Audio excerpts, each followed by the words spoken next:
Before we dive into today's terrifying tale, make sure to hit that like button and subscribe to my channel. Don't forget to click the bell icon so you never miss a spine-chilling story. Let's get into it. The Invisible Host. I had been traveling solo for months, and after a string of stressful work projects, I just wanted a quiet weekend away. Something peaceful, something that would take me far from the noise of the city. That's how I found the place. A small, cozy Airbnb in a quiet little town a few hours away. It seemed perfect. 5-star reviews, pictures of a clean, modern house with a rustic charm, and an attentive host who responded to every question within minutes. I arrived just before sunset. The house looked even better in person. A little cabin tucked away at the end of a gravel road, surrounded by tall trees and silence. The air felt clean, crisp. I immediately felt like I'd made the right choice. It was just what I needed. The host had left instructions to access the key from a lockbox by the door. I unlocked it, grabbed the key, and let myself in. The inside was just as inviting as the photos had shown. An open living room with wooden beams, a plush couch, and large windows overlooking the forest outside. There was a small note on the kitchen counter, welcoming me and reminding me of the Wi-Fi password. I should have felt at ease. But for some reason, I didn't.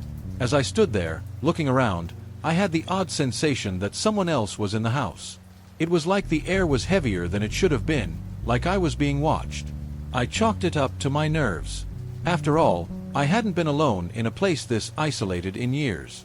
Maybe my mind was just playing tricks on me. There was a camera outside the front door. Nothing unusual these days. It's for safety, I told myself. Just the host being cautious, like all the reviews mentioned. I pushed the thought aside, unpacked my things, and tried to settle in. That night, after a long shower, I sank into the bed. It was comfortable, the sheets soft, but that strange feeling lingered. It felt like I wasn't alone, even though I knew I was. Lying there in the dark, I couldn't shake the sense that there were eyes on me. I told myself I was being paranoid. Then I heard it, a faint creak above me, as if someone was walking upstairs. But this was a one-story house.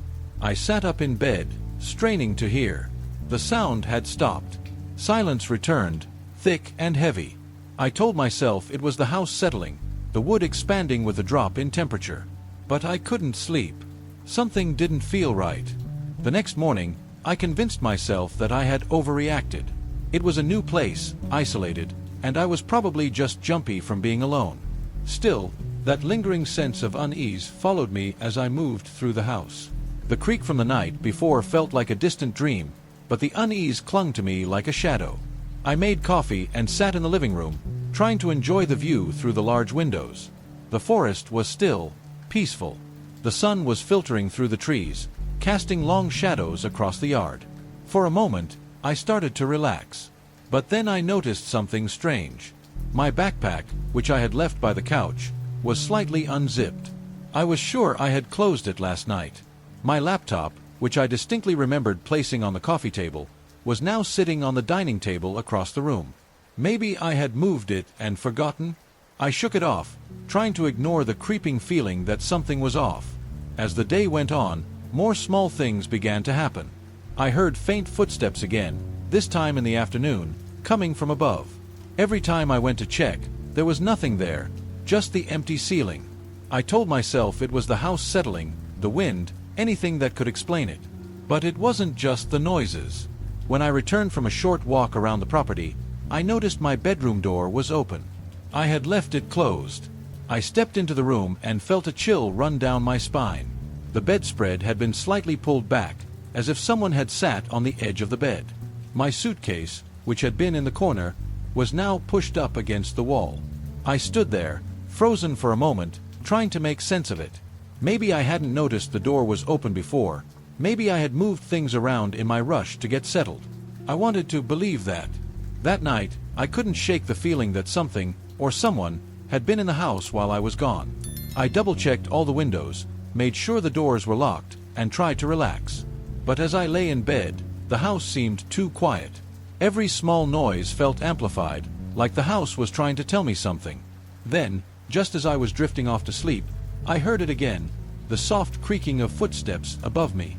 My heart raced as I sat up, listening intently. The sound was slow, deliberate, as if someone was pacing back and forth. But there was no second floor.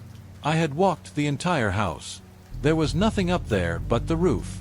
I turned on the light, my breath shallow, and scanned the room. Everything looked normal, but that didn't ease my nerves. I wanted to go back to sleep, but I couldn't. Not with the sound of those slow, deliberate footsteps echoing in my head.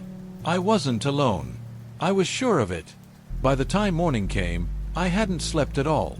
Every time I closed my eyes, I could hear those faint footsteps, that slow creak above me. It was like the house was alive, watching, waiting for something. I decided I couldn't spend another night like this. I needed to figure out what was going on. Maybe I'd missed something. After breakfast, I started to examine the house more carefully. I went room by room, checking corners, closets, anything that might give me a clue as to what was making those sounds. I told myself I was being paranoid, that it was just an old house. But deep down, I knew that wasn't true. It was when I was in the living room that I found something strange. I was dusting off the shelves, trying to distract myself, when I noticed a small painting that seemed out of place. It was crooked, barely hanging onto the wall. I reached up to straighten it, but when I did, the frame shifted in my hand, revealing a small hole behind it. A hole, just big enough to look through. My stomach turned. I leaned in, squinting into the hole, and my blood went cold. I could see straight into the bedroom, the one I had slept in. My mind raced. Someone had been watching me.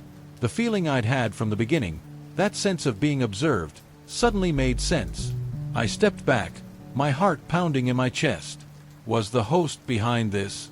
Had they been spying on me the entire time? I quickly began checking the rest of the house. There had to be more, and sure enough, I found another small hole in the bathroom, hidden behind the mirror. A perfect view of the shower. My hands were shaking now. I felt violated, exposed. The thought that someone might have been watching me the whole time made me sick to my stomach. I couldn't ignore it anymore.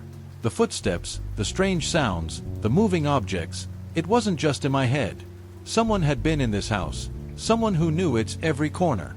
That's when I decided to check the smoke detectors. I'd read about hidden cameras before, and something about the way those detectors were placed felt off. I pulled a chair over, stood up, and twisted the cover off the detector in the hallway. Inside was a small camera, blinking red. My heart nearly stopped. There it was, proof that I wasn't imagining things. I was being watched. I felt exposed, like every move I'd made since I'd arrived had been seen by someone I couldn't see.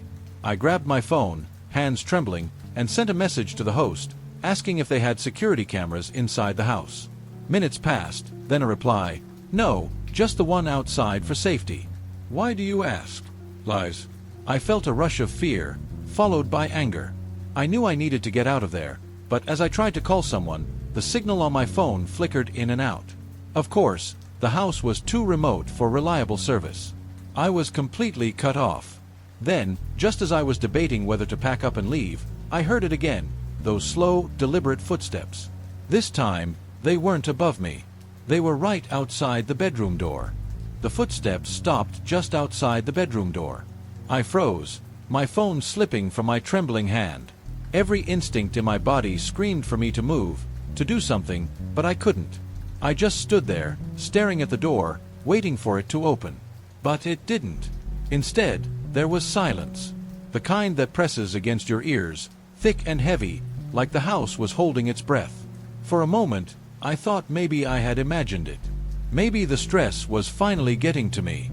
But no, I knew what I had heard. Someone was there, standing just on the other side of that door. I slowly backed away, my heart pounding so hard I could feel it in my throat. I needed to get out of the house, but I didn't want to make a sound. I didn't know who was out there, or what they wanted, but I wasn't going to wait around to find out.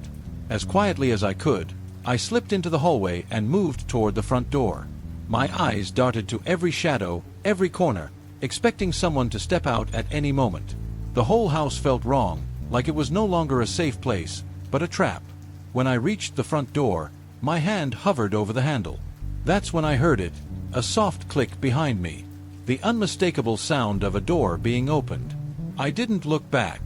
I didn't want to see who or what was standing there.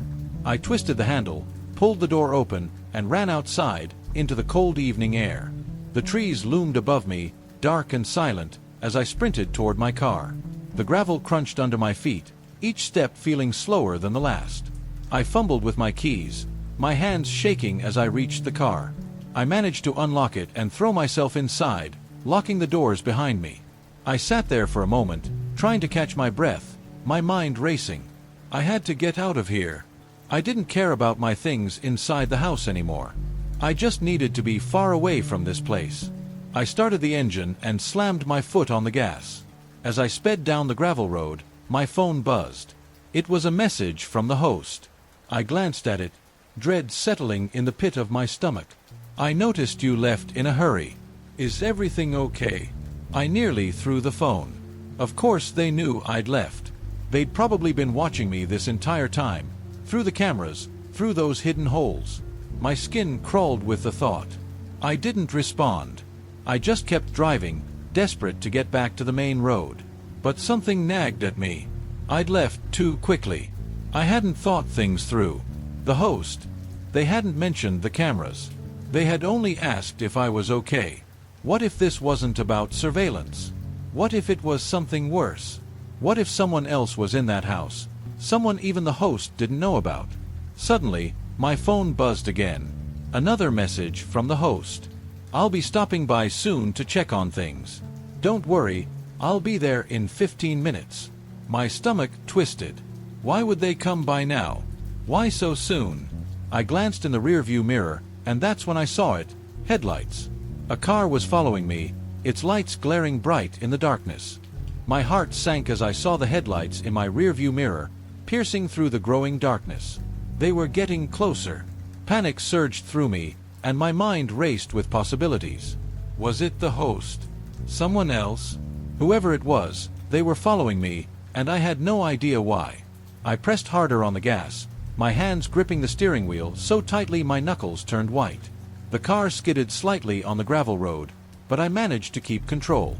The winding road seemed endless, the thick trees on either side closing in like walls. I kept glancing in the mirror, watching the headlights, which now seemed impossibly close. I didn't know what to do. The road was too narrow, and if I tried to pull over or stop, I'd be completely exposed. My phone had no signal, and there was no one around for miles. I was on my own. Suddenly, my phone buzzed again. Another message. I can see you. I gasped, nearly dropping my phone. My heart raced as I glanced again at the headlights behind me. The message wasn't from the host this time. It was from an unknown number. My breath hitched, my stomach twisting into knots. Who could be sending these? I hadn't told anyone where I was going. How did they know? I was nearly at the main road when the car behind me suddenly sped up. The headlights grew brighter and brighter, and I could feel the pressure of their presence behind me. They were right on my tail. My heart pounded in my chest as I realized they weren't going to let me go. I had to act. I yanked the steering wheel to the left, veering off the road and into a narrow, dirt path I hadn't noticed before. My car bounced violently over the uneven ground, the trees whipping past my windows, branches scraping the sides of the vehicle. The other car couldn't follow. The path was too tight, too hidden. I breathed a momentary sigh of relief as the headlights disappeared. But that relief was short-lived. I could still feel the weight of the unknown watching me, lurking just beyond what I could see. I drove deeper into the woods, my mind racing with fear and uncertainty. Who had been watching me? Was the host involved? Or was this someone else entirely? Eventually, I found myself at a small clearing. I stopped the car, trembling as I turned off the engine and sat in the darkness, trying to collect myself. The only sound was the pounding of my heart and the rustling of leaves in the wind.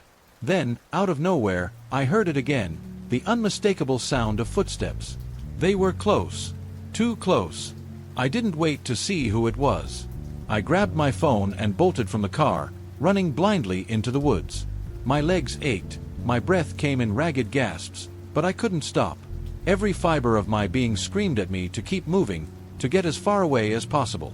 As I ran, my mind kept flashing back to those hidden cameras, those tiny holes in the walls. I couldn't shake the feeling that someone had been watching me this entire time, studying me, waiting for the right moment. After what felt like an eternity, I stumbled onto a road, the main road, finally. I flagged down the first car I saw, desperate for help. The driver, a kind older man, let me in without question. I didn't tell him much, just that I needed to get out of there. He didn't ask for details, probably sensing the fear in my voice. As we drove away, I glanced back toward the woods, half expecting to see headlights or a figure lurking in the distance. But there was nothing. Just the quiet, empty road behind us. I never went back to that house. I didn't care about the things I left behind. The host tried to contact me a few more times, asking why I left so suddenly, but I blocked their number. The police couldn't find any signs of forced entry, and the host denied knowing anything about the hidden cameras or the strange messages. To this day, I don't know who was watching me. But I do know this: somewhere out there, someone is still watching, waiting, and I was lucky to get away. The door that doesn't open. I had been counting down the days to my weekend escape, craving some peace and quiet away from the city's relentless buzz. The cabin I'd rented was tucked away in the mountains outside Denver, promising solitude and a break from my hectic life. When I finally arrived, it looked exactly as the listing had promised: charming, rustic, and perfect for a quiet retreat. As I pulled up the driveway, the cabin's wooden exterior and cozy porch seemed to welcome me with open arms. Inside, the place was just as idyllic. The living room was warm and inviting, with a crackling fireplace and a large window framing the serene forest outside. I set my bags down and took a deep breath, ready to unwind. The basement door caught my eye almost immediately. It was an old, heavy wooden door, set off to the side of the basement stairs. There was no visible keyhole or handle, just an ornate brass plaque that read, "Private." Something about it was strangely intriguing. The door stood there, silent and mysterious, as if daring me to explore. I tried to push it open, but it was solidly shut. I shook the handle, pulled, and even gave it a few hard tugs, but it wouldn't budge. I shrugged it off, deciding it was just an old storage closet or a maintenance room that had been locked up for years. The rest of the day went by in peaceful relaxation. I enjoyed a leisurely walk through the surrounding woods and then settled down with a book by the fireplace. But despite the serenity, my thoughts kept drifting back to that door. There was something compelling about it, something that made me want to know what lay beyond. As night fell and the wind howled outside, the house creaked and groaned. Every sound seemed to come from the direction of that locked door, adding to my growing curiosity.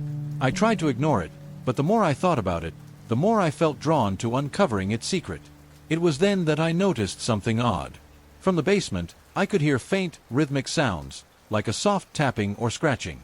I told myself it was just the house settling, but the noise persisted. My curiosity got the better of me, and I found myself standing at the top of the basement stairs, peering into the darkness, wondering what lay behind that mysterious door. The more I thought about it, the more convinced I became that I needed to know. There was something undeniably captivating about that locked door, and it was beginning to haunt my thoughts. Little did I know, this curiosity would lead me down a path of terror I wasn't prepared for. The next morning, I awoke with a sense of determination. My curiosity about the locked door had become an obsession. I spent the day exploring the cabin, hoping to find some clue or key that might explain the door's presence. The cabin was quaint and cozy, but every time I passed the basement door, I felt a twinge of unease. I decided to take another look at the door. This time, I came prepared with a flashlight and a few tools I found in the basement: screwdrivers, a crowbar, and a wrench. I figured I might be able to pry it open or at least get a glimpse of what was inside. With my tools in hand, I approached the door. I examined it closely, noting its old, iron fittings and the intricate, almost antique design. I tried the handle again, though I knew it wouldn't open. Determined, I got to work. I wedged the crowbar into the edge of the door, trying to force it open. The door creaked and groaned, but it remained steadfastly shut. As I worked, I began to notice a soft, rhythmic noise coming from the other side. It was faint but persistent, like a muffled heartbeat or a distant tapping. Each sound sent a shiver down my spine, but I pressed on, driven by an insatiable need to know what was behind the door. Hours passed, and my efforts proved fruitless. The door refused to give way, and I was left with nothing but scratches on my hands and a growing sense of frustration. I sat back, exhausted, and decided to take a break. I sat in the living room, trying to calm my nerves, but the sound from the basement continued to gnaw at me. It was as though the house itself was taunting me, daring me to discover its secrets. That evening, as the sun set and shadows lengthened, I found myself drawn back to the basement. The noises were louder now, almost as if they were calling to me. I had hoped that a fresh perspective might help, so I brought a flashlight to illuminate the dark space. I shone the light through the small gap at the bottom of the door and saw nothing but darkness. The flashlight flickered and died as if in response to my intrusion. I had to switch to my phone's flashlight, which cast an eerie glow around the basement. The room behind the door seemed to stretch on endlessly in my mind, filled with ominous shadows and whispers. Despite my growing fear, I couldn't shake the feeling that something important, or something dangerous, was waiting for me behind that door. Later that night, as I lay in bed, I could still hear the faint noises from the basement. They seemed to be growing louder, more insistent. I tried to convince myself it was just the house settling or perhaps even animals outside, but deep down, I knew it was more than that. My curiosity was now a full-blown obsession. The door was no longer just a mysterious object. It had become a symbol of something unknown and unsettling. I resolved that no matter what it took, I would find out what lay behind that door, even if it meant confronting the darkness head-on. The following morning, I woke up feeling a mix of exhaustion and determination. I was becoming increasingly fixated on that locked door. The noises from the basement were more frequent now, like a constant reminder of the mystery that lay beyond. I couldn't shake the feeling that I was being drawn into something sinister. I decided that today was the day I would uncover whatever secrets the door was hiding.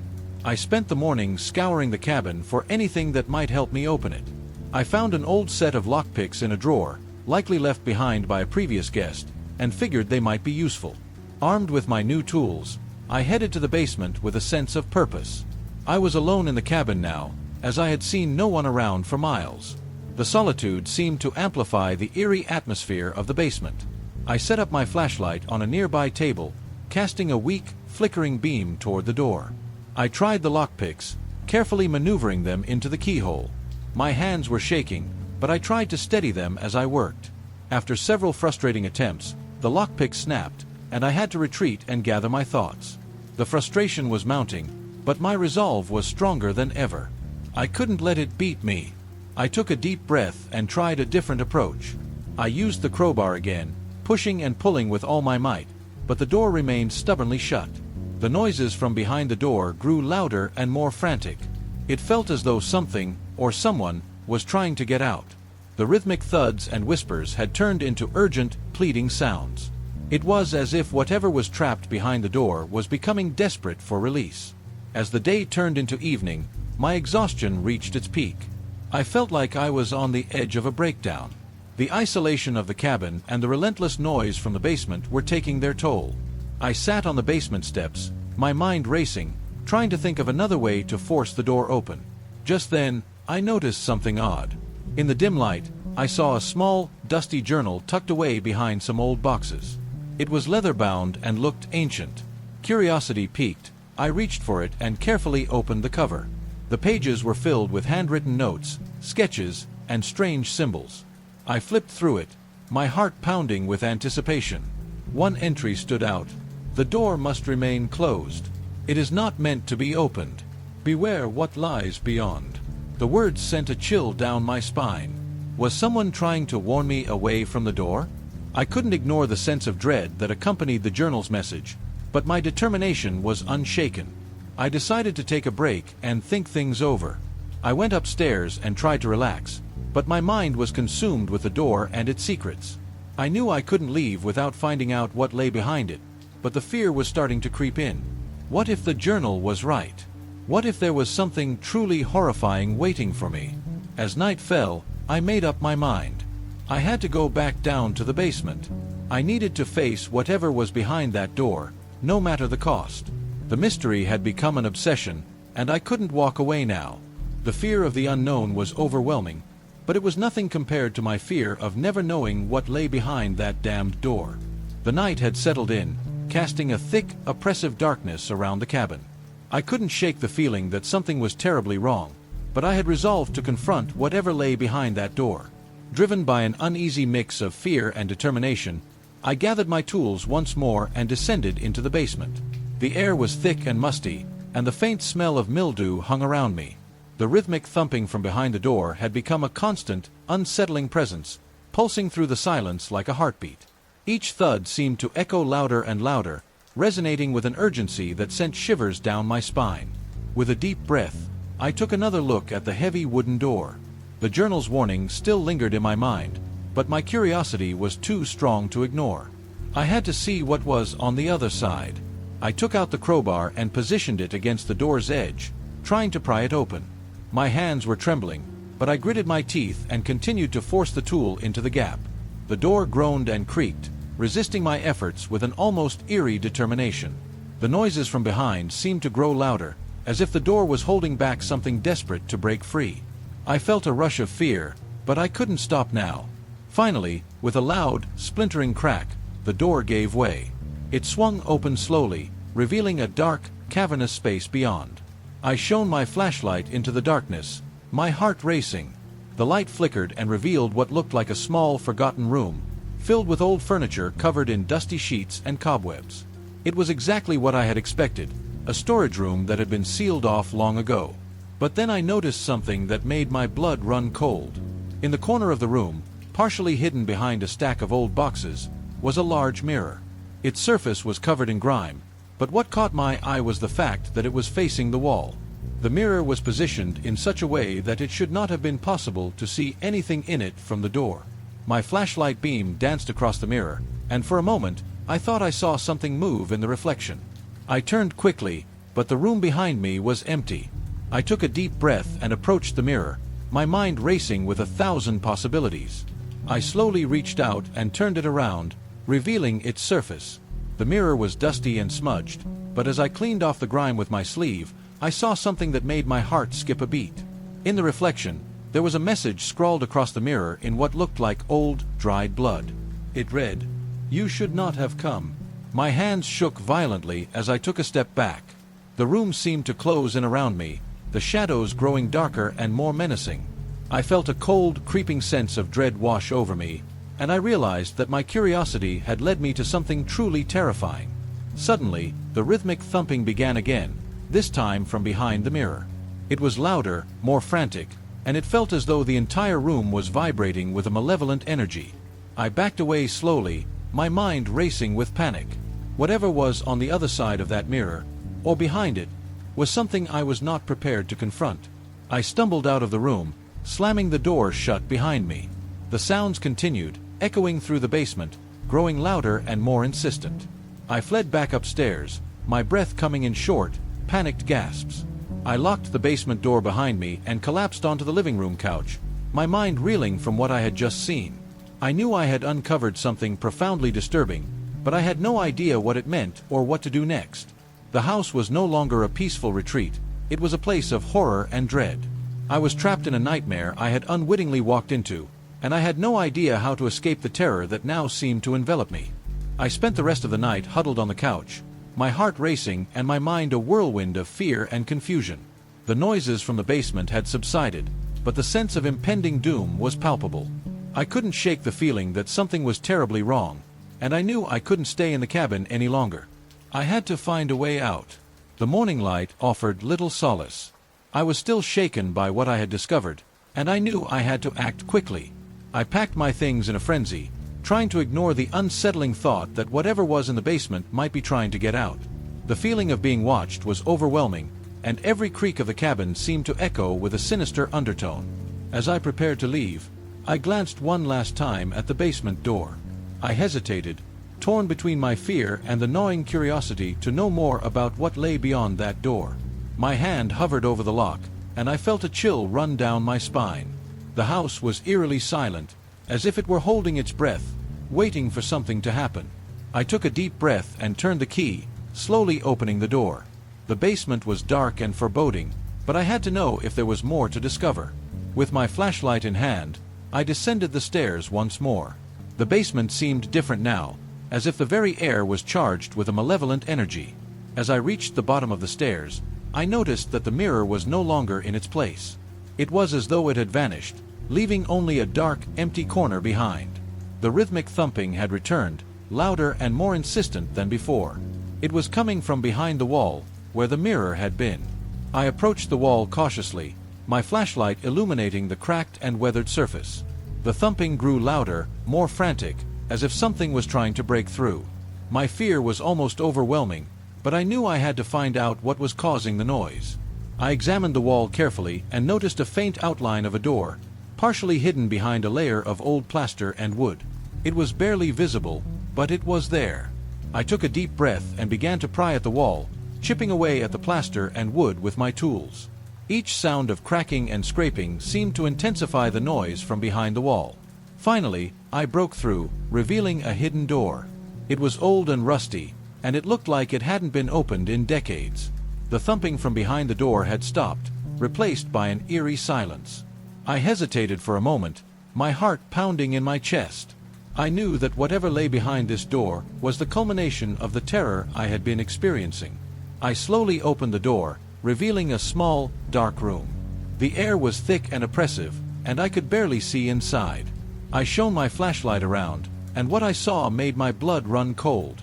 The room was filled with strange symbols and arcane artifacts, like something out of an occult ritual. In the center of the room was a large wooden chest, covered in dust and cobwebs.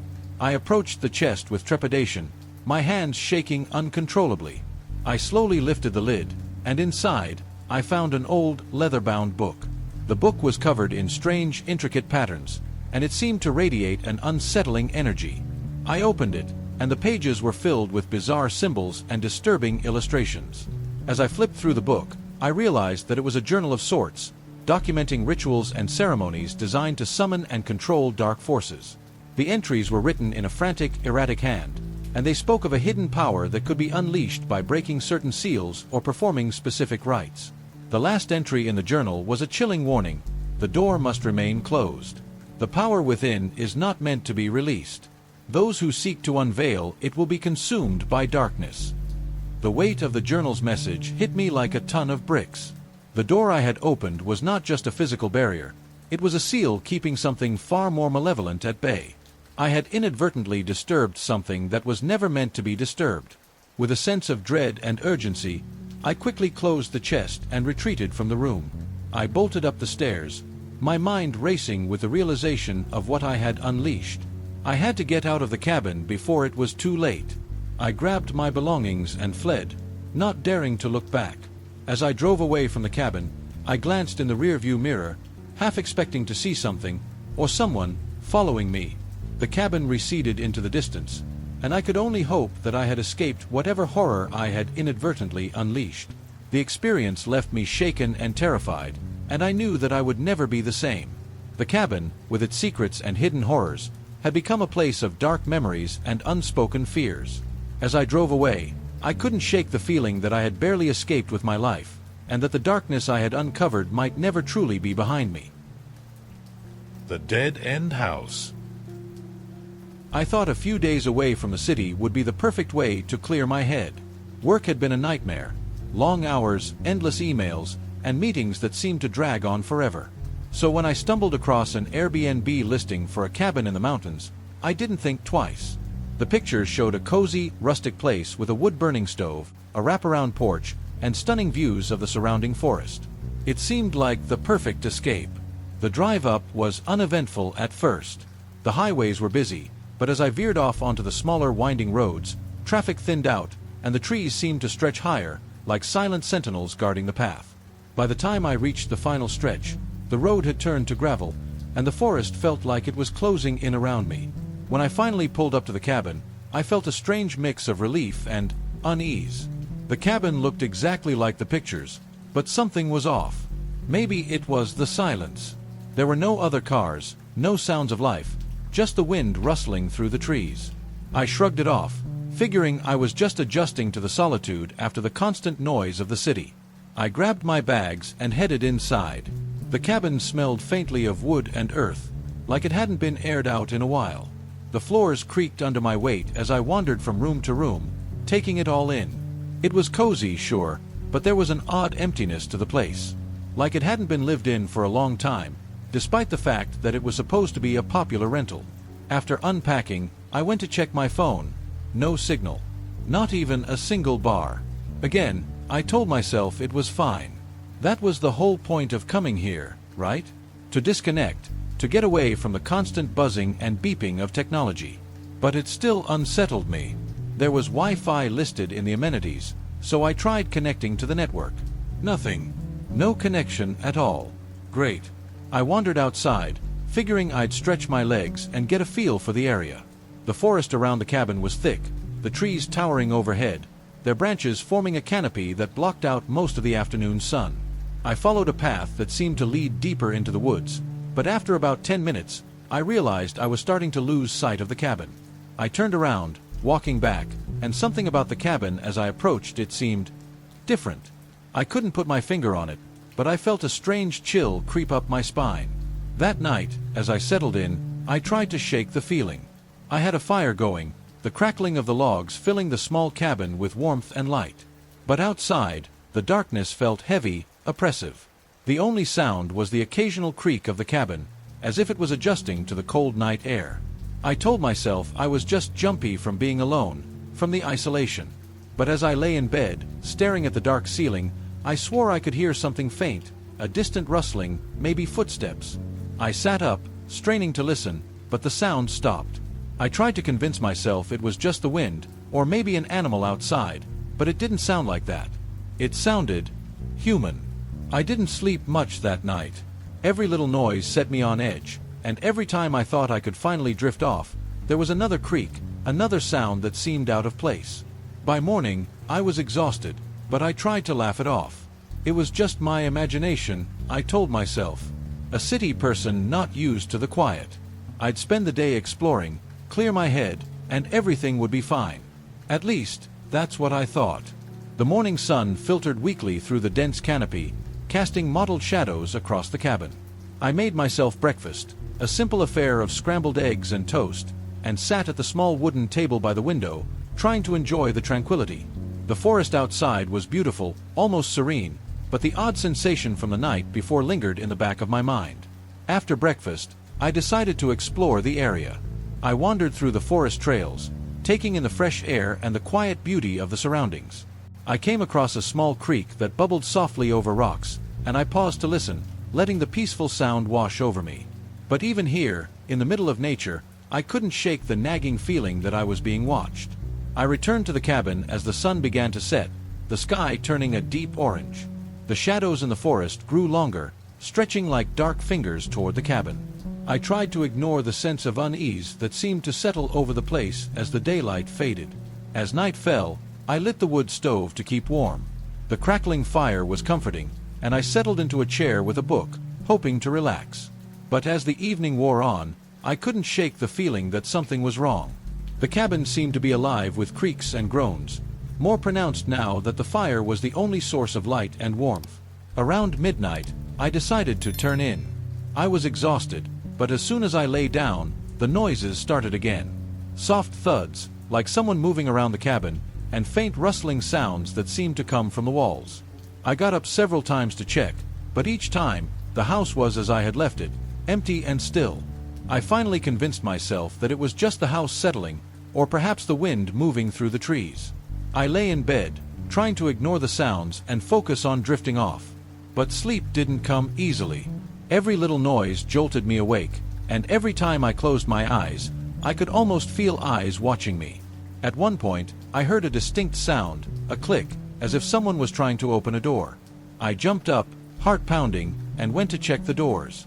They were all locked, just as I had left them. I felt foolish for getting so worked up, but the sounds persisted. Eventually, I fell into a fitful sleep, only to be awakened by the sound of a loud bang. It was coming from downstairs. I crept out of bed, my pulse racing, and carefully made my way down the stairs. The cabin was dark, save for the flickering light from the stove. The front door was still locked, and nothing seemed out of place. I searched the rooms, my flashlight beam cutting through the darkness. Everything appeared normal, but the unsettling feeling refused to go away. I decided to check the locked door in the basement that I had noticed before. The key still wouldn't turn, and the door remained stubbornly shut. Returning to bed, I tried to convince myself it was just my imagination running wild. The sounds and the unease were just side effects of being alone in a new place, I told myself. But as the night dragged on, I couldn't shake the feeling that something was terribly wrong. Eventually, exhaustion overcame my fear, and I drifted into a restless sleep. But as I lay there, I couldn't help but feel that I was not alone in that cabin, that something, or someone, was lurking just out of sight, waiting for the right moment to reveal itself. I woke up the next morning feeling more tired than when I had gone to bed. The sense of dread was still heavy, but I chalked it up to the strange noises from the previous night. I decided to get some fresh air and clear my head. I made breakfast again, hoping that a hot meal and a walk would help me shake off the lingering unease. But when I stepped outside, something felt off. The forest was eerily quiet, and the usual sounds of wildlife seemed absent. I shrugged it off, telling myself it was probably just my imagination. I decided to go for a drive to explore the area. I followed the same winding road I had driven the previous day, but after a while, I realized I was back at the cabin. It was as if I hadn't gone anywhere. I thought I might have made a wrong turn, so I tried again, driving in the opposite direction. But once more, I found myself back at the cabin. Confused and a little disoriented, I tried a third route, but the result was the same. The cabin was always there, standing in the middle of the forest, as if it were mocking my attempts to escape. A sinking feeling settled in my stomach. I started to panic, my mind racing through the possibilities. Was there something wrong with the road? Was I somehow going in circles? Back at the cabin, I tried to focus on something else to calm my nerves. I made myself lunch and tried to enjoy the view from the porch, but I kept glancing at the forest, feeling as though I was being watched. The silence was oppressive, and the forest seemed to close in on me, making me feel trapped. That evening, as night fell and the shadows lengthened, I tried to distract myself by reading a book by the fire. The crackling of the logs was soothing, but the same unsettling noises from the previous night began again. The sound seemed to come from all around me, soft thuds, creaks, and faint whispers that I couldn't quite make out. I decided to check the basement again, hoping that maybe the door would open this time.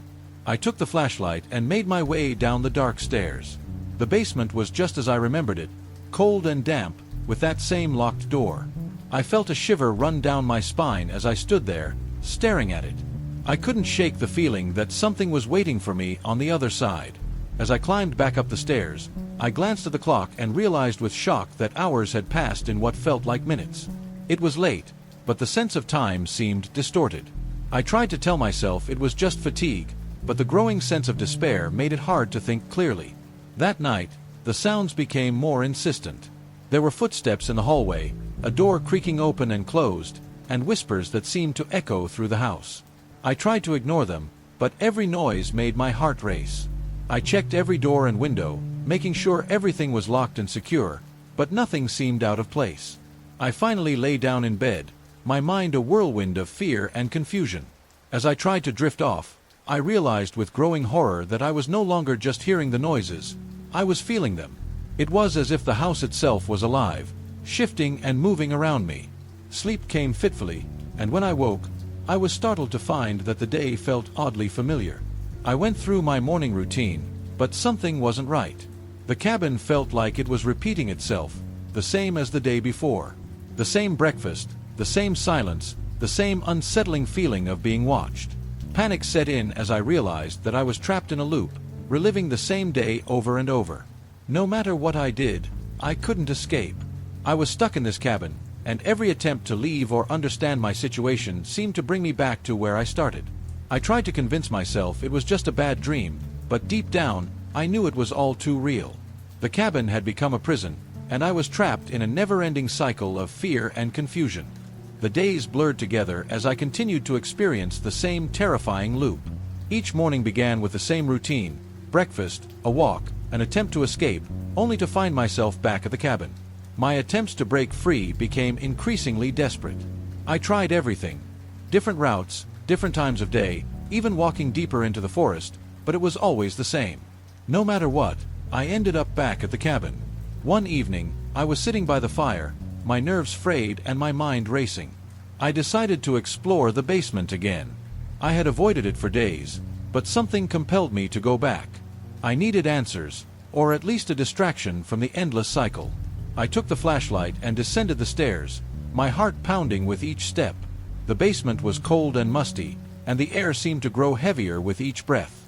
The locked door was still there, its presence as unnerving as ever. I ran my fingers along the edge of the door, feeling the rough wood beneath my touch. In a sudden burst of frustration, I pounded on the door with my fists, shouting for someone to let me out, to give me answers. The silence that followed was almost worse than the sounds I'd heard before. I sank to the floor, feeling defeated and hopeless. Then, I noticed something new, a faint glimmer in the corner of the basement, just barely visible in the dim light. I squinted and realized it was a small camera, hidden behind a loose panel in the wall. My blood ran cold as I realized that someone had been watching me all along. The thought of someone observing me, knowing my every move, made my skin crawl. I reached for the camera, pulling it from its hiding place. It was an old model, but it had a small memory card. I was terrified of what I might find, but I knew I had to see it. I grabbed my laptop, connected the card, and began to sift through the files. The footage was horrifying. It showed me arriving at the cabin, moving around, sleeping, and even the moments I had thought I was alone. Every action, every reaction, was recorded and watched. And then I saw something that made my heart stop, a figure moving through the cabin, a shadowy presence that seemed to appear and disappear at will. It was like a ghost, drifting through the rooms as I went about my day. I felt a chill run down my spine as I watched the figure approach the camera's hiding spot. The shadow seemed to pause, as if aware of the camera's presence, before slipping away again. The footage was clear enough to see that whoever was behind this had been manipulating the environment, making sure I stayed trapped in the loop. The figure was never fully visible, but the way it moved suggested it was aware of everything I was doing. As I watched, a wave of realization washed over me. The cabin wasn't just a prison, it was a trap. Someone had set it up deliberately to watch me, to keep me from escaping, and to feed off my fear. I was caught in their game, and they had control over everything. Despair set in as I realized the full extent of my situation. I was at the mercy of whoever was behind this, with no clear way to escape. I felt completely and utterly alone, trapped in a nightmarish loop with no end in sight. With the footage on loop, I was left to wonder what would happen next. The only thing I knew for sure was that I had to find a way to break free, to regain control of my life, and to confront whatever was lurking in the shadows of that cursed cabin.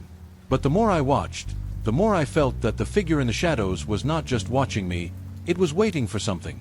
Waiting for me to make the next move. The chilling realization that I was being watched, and that someone was manipulating my reality, left me feeling utterly exposed and desperate. The endless loop of the same day had drained me mentally and physically. I knew I had to act fast if I wanted to break free from this nightmarish cycle. I spent hours analyzing the footage, trying to decipher any clue that could help me escape. The shadowy figure that moved through the cabin seemed to have a pattern, appearing at specific times and places. I noticed that it always moved toward the basement, as if it was drawn to the locked door. I hoped that if I could understand its pattern, I might find a way to confront whatever was controlling this twisted game. That night, I resolved to make a bold move. I waited until the shadowy figure appeared on the footage, then I gathered all my courage and headed to the basement. I took the flashlight and moved cautiously down the stairs, my heart pounding in my chest. The familiar cold and musty air greeted me, but this time, I felt a strange determination. I stood in front of the locked door, the one that had haunted me since the beginning. I took a deep breath and used all my strength to try and force it open. The door creaked and groaned but remained stubbornly shut. I felt a wave of frustration and fear, but I refused to give up. Then, I heard a noise behind me, a soft rustling sound. I spun around, shining my flashlight into the darkness. The shadowy figure was there, moving closer. My pulse quickened as I tried to make out its features, but it remained a dark blur, an indistinct shape. I faced the figure, my voice trembling as I demanded, "What do you want from me? Why are you doing this?" The figure didn't respond, but it seemed to move toward the basement door. It reached out, as if trying to unlock it. I felt a surge of hope. Maybe it was trying to help me, or maybe it was a manifestation of my own fear. I had an idea. I took the memory card from the camera and placed it on the floor in front of the door. I hoped that by revealing the truth, I might force whoever was controlling the situation to confront me directly. I stood back and watched as the figure moved closer to the card, pausing briefly before turning back to the door. The door creaked open slightly, and I felt a jolt of hope. I pushed against it with all my strength, forcing it open wider.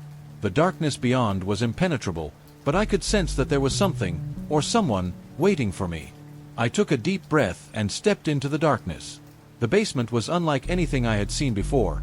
It was a maze of old furniture, dusty shelves, and strange, unfamiliar objects. As I moved through the space, I saw the shadowy figure at the far end, standing still. I approached cautiously, and as I got closer, I began to see the figure more clearly. It was a man, his face obscured by shadows, but I could see the outline of his body and the intense focus in his eyes. He was holding something, a small device that looked like a control panel. "What are you doing?" I demanded, trying to keep my voice steady. The man didn't respond, but continued to manipulate the device. I felt a surge of anger and fear as I realized that he was the one controlling the loop, orchestrating my torment. I took a step forward, determined to confront him. Suddenly, the room began to spin, and I felt a disorienting rush of movement. The walls seemed to close in, and the cabin's interior morphed around me. I was trapped in a vortex of shifting reality, the fear and confusion intensifying. I fought against the sensation, focusing on the man in front of me. I reached out, grabbing the device from his hands. As soon as I touched it, the spinning stopped.